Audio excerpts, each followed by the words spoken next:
decir, vamos a reunir unos amigos para apoyar a Guardia Civil, Policía Nacional, Mossos de Escuadra, que lo están pasando mal.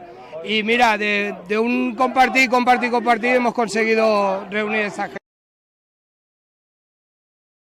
Nuestra solución es que contra más seamos, pues mucho mejor, la verdad, porque la gente de aquí de Tarragona, Barcelona y Girona saben que nuestro abuelo, nuestros padres son de Andalucía y nosotros venimos de ellos, así que nosotros vamos a defender esto hasta el final. Cataluña es España, que queremos que esté unida con España, es lo que queremos.